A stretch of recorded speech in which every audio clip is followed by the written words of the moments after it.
Hey guys, and welcome to my new movie review for Star Wars Episode 9, The Rise of Skywalker. For those of you who are not aware, this is the 9th installment of the Star Wars episode/saga. In order of episodes, Star Wars Episode 1, The Phantom Menace, Star Wars Episode 2, Attack of the Clones, Star Wars Episode 3, Revenge of the Sith, Star Wars Episode 4, A New Hope, Star Wars Episode 5, The Empire Strikes Back, Star Wars Episode 6, Return of the Jedi, Star Wars Episode 7, The Force Awakens, Star Wars Episode 8, The Last Jedi, and now finally, Star Wars Episode 9, The Rise of Skywalker. Once again, directed by J.J. Abrams, who also directed Episode 7. This is rated M. The duration is 2 hours and 21 minutes. It's an action, adventure fantasy. The cast: Adam Driver as Kylo Ren, Daisy Ridley as Rey. Now, the only reason why I'm going to give you just those two characters is simply because of the fact of where this movie goes. I can totally 100% understand, guys, in every level, completely every level imaginable, why this movie is going to be really divisive among fans. I really feel that. There's so many things that happen, but there's also so many things that don't happen. A lot of the things I wanted to happen didn't happen, and a lot of the things that did happen, I was surprised that they happened.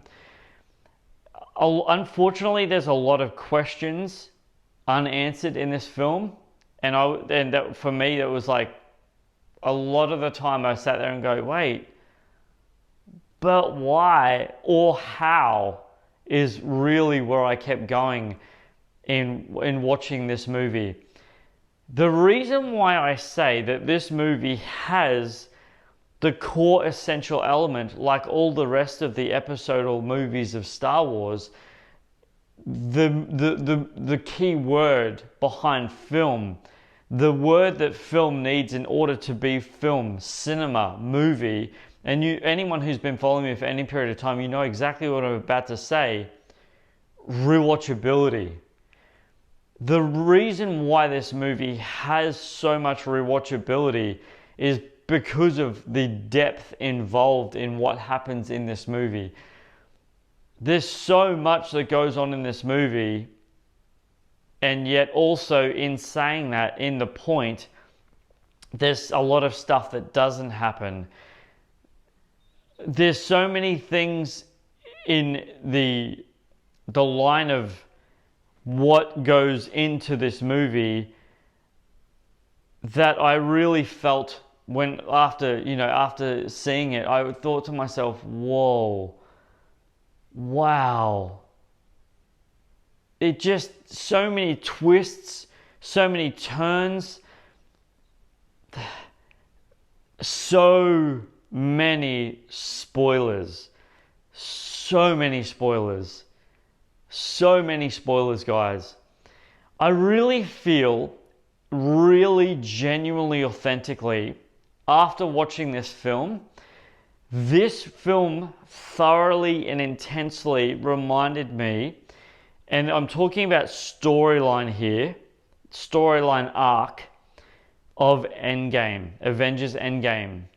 This movie is definitely one of those movies that if you haven't seen any of the Star Wars movies, this movie will not make sense if you haven't seen any of the Star Wars movies, but that's my personal opinion. In saying that, if you haven't seen any of the other Star Wars films, this is definitely a movie that you can just go and enjoy as a standalone movie. But in terms of the story arc, now I just want to bring up I'm not going to give any spoilers away here, but I just want to bring up something that happened in a sequence right at the end of the film, or towards the end of the film. Something happens to a pivotal character in this film And after a few scenes later, after I realized the character, I got it. But when it happened at the time of the situation of the character, I didn't know who it was. And I was like, what am I looking at right now? I didn't get it at all. And it really confused me until later you find out, oh, that's who that was. And it really, really, really, I don't know if it was the deliberate choice from the filmmakers. I don't know. But it was a very, very confusing decision, in my opinion, that came from the filmmakers. I don't know if I could say it was a good decision of why they did what they did and how they did it, or it was too confusing to the point where I look back and go, nah, they definitely shouldn't have done that. There's elements of this movie that, in terms of character, that people are going to be like, yes, that seriously just happened. There's a lot of that. In saying that, there's also a lot of parts in this movie where you can tell that it is purely for the hardcore fans. Purely. To just be like, yeah, there you go. Literally. Genuinely, guys. There's a lot of parts like that, in my opinion, that for the really, really, really heavy hardcore fans, rewatching this, you would be like, oh, yeah, okay. That's why they did that. Literally, that's why they did that. I think that this movie, for people who are really passionate about Star Wars, are going to thoroughly enjoy it.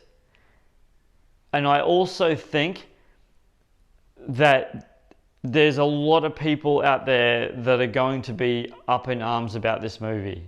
I genuinely think, I don't even like to talk about this because it's just one of those things. If it happens, it happens. If it doesn't, it doesn't. But I have a really strong feeling that this movie won't even crack $1 billion. I really think that. If it does, wow. Because then there's a lot of hardcore fans out there. If it doesn't, I'm just not going to be surprised, guys. I genuinely am not going to be surprised. Seriously. The reason why I didn't go into extreme detail in this movie, the reason why about who's in it, is purely because of, yeah, and you'll see what I mean when I say this, guys, is there's so much flow in the character development that the storyline is really, really specifically glued onto specific characters. And I'm not going to spoil anything at all. This is definitely one of the most incredibly brilliant films in terms of its CGI elements. It's just staggering. I don't even understand how much of this film is practical effects. And those of you who have been following me for any period of time and have seen all of the rest of my reviews for the Star Wars films, I want to talk about Princess Leia. Obviously, they bring her back because J.J. Abrams have said that Princess Leia is coming back, and they're using footage from episode 7 in this film. Now, I want to talk about, I genuinely could not believe her scenes were woven into this film brilliantly. And I mean pure seamlessly. And I really mean pure seamlessly.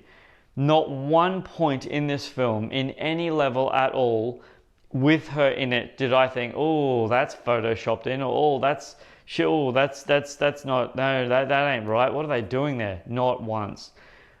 Her role in this film was executed in its perfect completed elements. It was incredible. Would I recommend you going to see this film? Yes.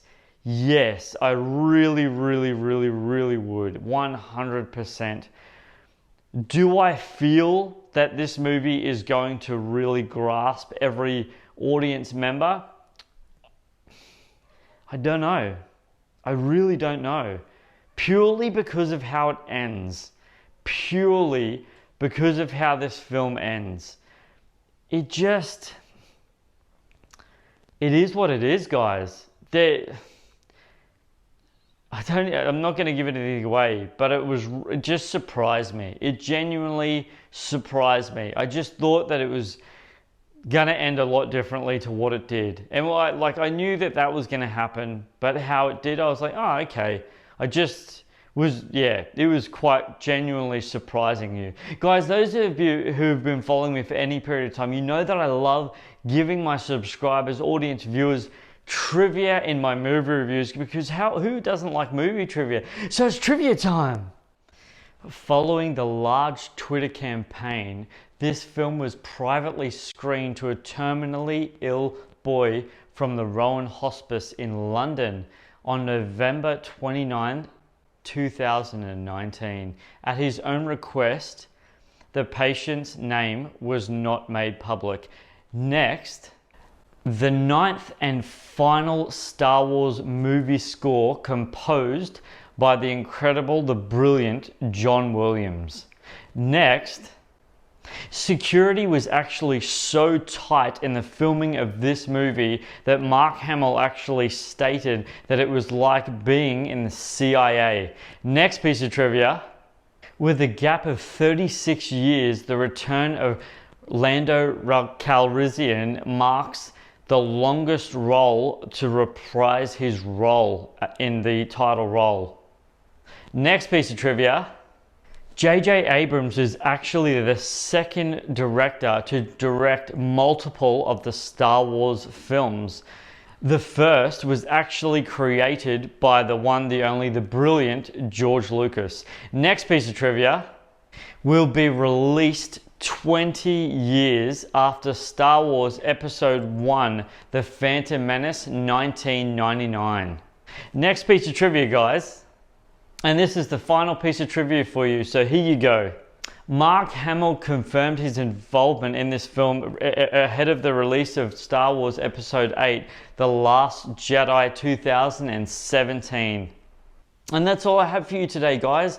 I really appreciate you sticking in here, seriously. Are you going to go out and see Star Wars, The Rise of Skywalker, Episode 9? If you are, tell me in the comments in the comment section below when you've seen it. What did you think about it? If you're not, let me know why. Do you just not a fan of Star Wars?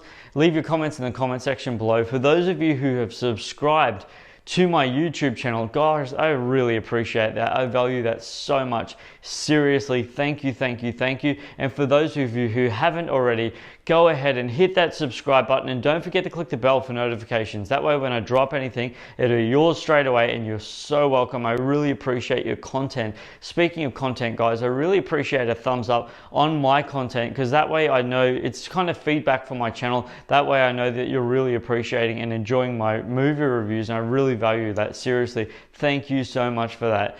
And until my next review, whatever that may be, that's going to be a secret. And don't forget who's bringing this movie review to you guys. This is Superman Steve, guys. Flying out!